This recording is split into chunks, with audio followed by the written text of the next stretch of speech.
Good morning students. Class 11th math first chapter का नाम है सेट्स। तो पहले आपको सेट की डेफिनेशन के बारे में बताया जाता है। Set is a well defined collection of objects. तो सेट की डेफिनेशन के अकॉर्डिंग ही इसके अंदर जो एलिमेंट होते हैं ना उनका कलेक्शन किया जाता है, ठीक है, और वेल डिफाइंड पोजीशन के तहत किया जाता है। तो सेट को रिप्रेजेंट करने के लिए इसको करली ब्रैकेट में इसके स्मॉल एलिमेंट लिखे जाते हैं। बाहर जो सेट का जो रिप्रेजेंटेशन है वो कैपिटल लेटर होंगे, ए बी सी कोई भी अल्फाबेट हम ले सकते हैं। सेट को लिखने के हमारे पास है दो टाइप है। First type tabular form, second type है set builder form. Tabular form मतलब सेट के एलिमेंटों को अंकों में लिखा जाता है। सेट बिल्डर फॉर्म सेट के एलिमेंट को हमें शब्दों में मतलब स्पेशल प्रॉपर्टी के अंदर लिखा जाता है, डेफिनेशन या स्पेशल प्रॉपर्टी बना के। टेबुलर फॉर्म में जैसे लेट ए जो सेट लिया हमने 1 2 3 4 5 डैश डैश, और सेट बिल्डर फॉर्म में इन्हीं एलिमेंटों को हमें एक स्पेशल प्रॉपर्टी के अंदर लिखा जाता है। जैसे x is a natural number, ये जितने भी एलिमेंट है सारे क्या ये नेचुरल नंबर है। इसको हम कुछ इस तरह भी लिख सकते हैं, x such that x is equal to n small n, और small n belong to capital n यहाँ पे हो जाएगा नेचुरल नंबर। तो एन की वैल्यू जैसे 1 रखेंगे तो ये आ जाएगा, 2 रखेंगे तो फिर 2 आएगा, 3 रखेंगे 3 आएगा। तो इस तरह ये सेट को हमें सेट बिल्डर फॉर्म में लिख सकते हैं। फाइनाइट सेट और इनफाइनाइट सेट, ये सेट की कुछ टाइप है। फाइनाइट सेट, फाइनाइट जिसको हम काउंट कर सकें, जिस सेट के नंबर ऑफ एलिमेंट हम काउंट करके बता सके वो सारे क्या होते हैं फाइनाइट सेट। इनफाइनाइट सेट जिसको हम काउंट नहीं कर सकते, ठीक है, 1 2 3 4 5 डैश डैश, तो इसको हम काउंट करके नहीं बता सकते कितने एलिमेंट हैं। फाइनाइट सेट के अंदर हम काउंट कर सकते हैं, इनफाइनाइट के सेट के अंदर हम एलिमेंटों को काउंट नहीं कर सकते, ठीक है। फिर है singleton set, only one element, जिस कोई भी सेट जिसके अंदर केवल एक एलिमेंट कंटेन करेगा वो आपका क्या होगा, सिंगलटन सेट होगा। फॉर एग्जांपल जैसे ए सेट ले लिया, इसके अंदर स्मॉल ए एलिमेंट लिखा, तो एक एलिमेंट है काउंट करेंगे तो, ठीक है, तो आपका क्या होगा सिंगलटन सेट।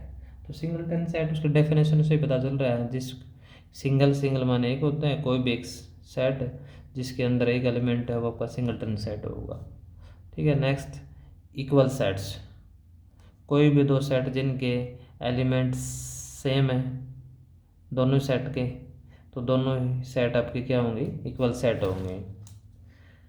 कोई भी स्टेटमेंट जिसके अंदर बेस्ट प्लेयर के बारे में पूछा जाता है, बेस्ट कोई क्रिकेटर है, बेस्ट कोई हॉकी प्लेयर है, बेस्ट स्टूडेंट है, मोस्ट डेंजरस एनिमल्स, और भी कुछ इनसे इस टाइप की जो स्टेटमेंट है, तो इस स्टेटमेंट के बारे में अगर पूछा जाए तो ये क्या होती है, नॉट वेल डिफाइंड सेट होती है, क्योंकि इसके अंदर हम क्वालिटी या ऑनेस्टी वगैरह को हम डिफाइन नहीं कर सकते, कौन कितना बेस्ट है कौन कितना गुड है, ठीक है।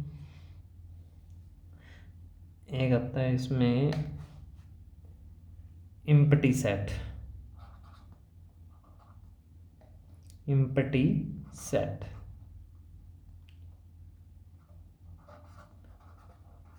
इम्पटी सेट को वॉइड सेट भी बोला जाता है, वॉइड सेट या नल सेट भी बोलते हैं इसको, ठीक है।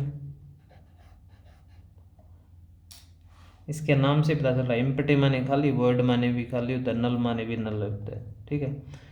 तो कोई भी सेट जिसके अंदर कोई भी एलिमेंट कंटेन नहीं करे तो वो अपना क्या होगा, इम्पटी सेट होगा।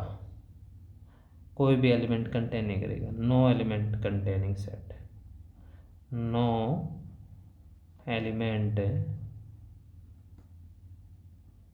No element containing set, no element containing. तो इस तरह का कोई भी सेट जिसके अंदर कोई एलिमेंट कंटेन नहीं करेगा वो आपका क्या होगा, इम्पटी सेट होगा।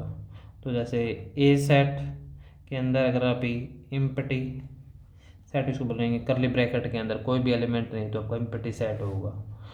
इसको आप फाई के फॉर्मेट में लिख सकते हैं, ठीक है। फर्स्ट चैप्टर से संबंधित हैं जो भी फॉर्मूले इसमें फर्स्ट चैप्टर की जो फर्स्ट एक्सरसाइज है इससे रिलेटेड जो भी फॉर्मूले इसके अंदर यूज होंगे फॉर्मूले मैंने आपको बता दिया है। एक बार फिर आपको मैं रिवाइज करवा देता हूँ। सेट, चैप्टर का नाम ही सेट है, तो सेट क्या है? Set is a well defined collection of set is a well defined collection of objects. ठीक है, सेट को रिप्रेजेंट करने के लिए इसे बाहर कैपिटल लेटर में लिखा जाता है और इसके अंदर जो एलिमेंट होते हैं स्मॉल एलिमेंट होते हैं। सेट को लिखने हमारे पास दो टाइप है, टेबुलर फॉर्म और set builder form. Tabular form के अंदर सेट के एलिमेंटों को ठीक है अंकों में लिखा जाता है और सेट बिल्डर फॉर्म के अंदर जो सेट के जो एलिमेंट होते हैं उनको डेफिनेशन के अंदर, स्पेशल प्रॉपर्टी के अंदर, पर्टिकुलर फॉर्मूले के अंदर लिखा जाता है। फिर है इसकी सेट के कुछ टाइप है, finite set, infinite set. Finite set जिस सेट के एलिमेंटों को हम काउंट करके बता सकते हैं या इनको काउंट कर सकते हैं, ठीक है, जिसको हम गिन सकते हैं वो सारे आपके फाइनाइट सेट होते हैं। इनफाइनाइट सेट इसका अपोजिट होता है, जिस सेट के एलिमेंट को हम काउंट नहीं कर सकते वो आपके इनफाइनाइट सेट होते हैं। सिंगलटन सेट, जिस सेट के अंदर केवल एक ही एलिमेंट होता है, ओनली वन एलिमेंट जो कंटेन करेगा वो आपका सिंगलटन सेट होगा। इक्वल सेट, जिस सेट के कोई भी दो सेट जिनके एलिमेंट बिल्कुल सेम है तो वो आपके इक्वल सेट होंगे। ठीक है, ए सेट और बी सेट आपके इक्वल होंगे।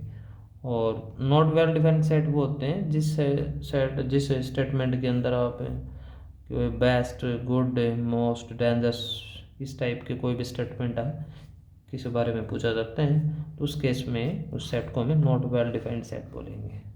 ठीक है, क्योंकि कोई भी प्लेयर सबके लिए बेस्ट नहीं हो सकता। जैसे मान लो मेरा बेस्ट क्रिकेटर है, किसी का विराट कोहली है, किसी का महेंद्र सिंह धोनी है, किसी का वीरेंद्र सहवाग है, तो इस तरह की जो स्टेटमेंट होते हैं उसके अंदर आपको वेल डिफाइंड सेट नहीं होता, उसको नॉट वेल डिफाइंड सेट बोलते हैं। ठीक है, एम्प्टी सेट, वॉइड सेट और नल सेट। तो एम्प्टी सेट नाम से ही पता चल रहा है कोई भी जिसे ऐसा सेट जिसके अंदर कोई भी एलिमेंट कंटेन नहीं करेगा वो आपका एम्प्टी सेट होगा। फॉर एग्जांपल ए सेट करली ब्रैकेट खाली, इसके अंदर कोई एलिमेंट नहीं है, आप इसको 5 से भी रिप्रेजेंट कर सकते हैं। तो फर्स्ट चैप्टर की से रिलेटेड इसकी जो फर्स्ट एक्सरसाइज है उसके क्वेश्चन आपकी नेक्स्ट वीडियो के अंदर करवाएंगे। ठीक है, इससे संबंधित जो डेफिनेशन, जो पॉइंट, कोई भी दिक्कत हो इसको आप दोबारा पूछ सकते हो। ठीक है, ओके, थैंक्स।